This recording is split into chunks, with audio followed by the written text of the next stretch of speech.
Peringkat pendidikan di Indonesia ini terus mengalami penurunan, di mana skor asesmen pendidikan global atau PISA Indonesia pada tahun 2022 ini menurun dari asesmen sebelumnya. Bahkan secara peringkat, Indonesia berada di posisi 69 dari 80 negara atau posisi 12 terbawah. Kita berada di bawah Vietnam, Brunei, Malaysia, dan bahkan ini jauh di bawah Singapura. Bagaimana pandangan Anda? Di mana sebetulnya letak masalahnya? Iya, ini sebenarnya ini berkaitan dengan kualitas ya, kualitas guru gitu.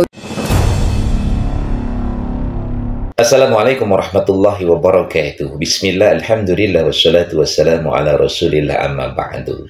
Selamat berjumpa kembali di Aji Dakwah TV. Semoga kita semua senantiasa diberikan kesehatan dan keberkahan oleh Allah Subhanahu wa Ta'ala. Amin ya Allah ya Rabbal Alamin. Di video kali ini kita akan mencoba mereaksi atau memberi komentar terhadap statement daripada Komisioner KVAI 2017-2022, yakni Ibu Retno. Ya, Ibu Retno ini di dalam sebuah wawancara itu ada pernyataannya yang cukup menggelitik, cukup perlu kita komentari. Apa pernyataan Ibu Retno tersebut? Yuk kita lihat dalam video berikut ini. Peringkat pendidikan di Indonesia ini terus mengalami penurunan, di mana skor asesmen pendidikan global atau PISA Indonesia pada tahun 2022 ini menurun dari asesmen sebelumnya. Bahkan secara peringkat, Indonesia berada di posisi 69 dari 80 negara atau posisi 12 terbawah. Kita berada di bawah Vietnam, Brunei, Malaysia, dan bahkan ini jauh di bawah Singapura. Bagaimana pandangan Anda? Di mana sebetulnya letak masalahnya? Ibu Retno ini ditanya oleh presenter itu berkaitan dengan posisi Indonesia yang mengalami kemerosotan dalam dunia pendidikan. Bahkan menempati dari 80 itu urutan 12 dari bawah. Itu sangat jauh, bahkan jauh di bawah Singapura. Nah, dengan peringkat ini tentu ada hal yang perlu dibenahi dan diperbaiki. Ada masalah sesungguhnya di dalamnya. Maka kita lihat bagaimana pandangan daripada Ibu Retno, Komisioner KVAI ini, berkaitan dengan hal tersebut. Kita lihat dalam video berikut ini. Iya, ini sebenarnya ini berkaitan dengan kualitas ya, kualitas guru gitu. Jadi memang penting betul karena gini ya, kualitas guru ini kan harus melalui pelatihan ya.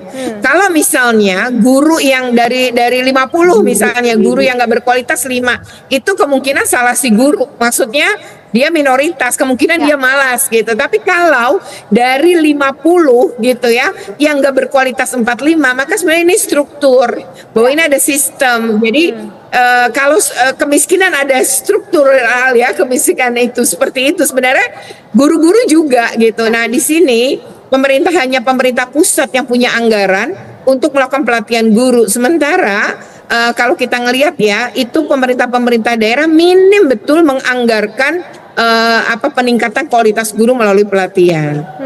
Oke, lantas ya, jadi wajar aja sih nilai besarnya. Oke. Nah, beliau mengatakan bahwa permasalahannya itu adalah karena kualitas guru di negara kita ini memang masih sangat jauh. Jadi ini yang disoroti berkaitan dengan kualitas, bisa karena sistemnya yang buruk, artinya sistem perekrutannya atau mungkin sistem pelatihannya yang buruk. Jadi kalau yang tidak berkualitas dari angka 50 hanya 5 saja, itu berarti adalah pelatihan-pelatihan yang kurang efektif. Tetapi kalau seandainya dari 50 itu 45 yang buruk, maka di sini ada keburukan dalam sistem itu sendiri. Jadi bagi Ibu Retno ini, kemerosotan daripada tingkat pendidikan kita dari 80 negara menjadi kemudian bukan di bawah, bahkan menjadi peringkat yang 12 di akhir.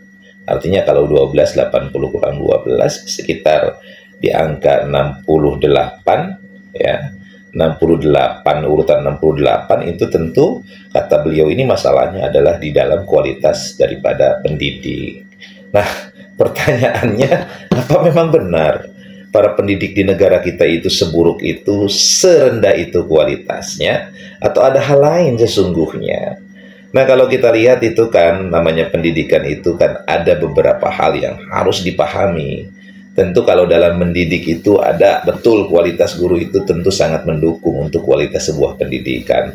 Kalau gurunya memang dia adalah seorang memiliki kompetensi di dalamnya, tentu biasanya akan menghasilkan pola-pola pendidikan yang bagus terhadap anaknya. Kalau sekarang ini kan kompetensi itu sudah ada, bahkan setiap guru itu sudah memiliki kompetensi.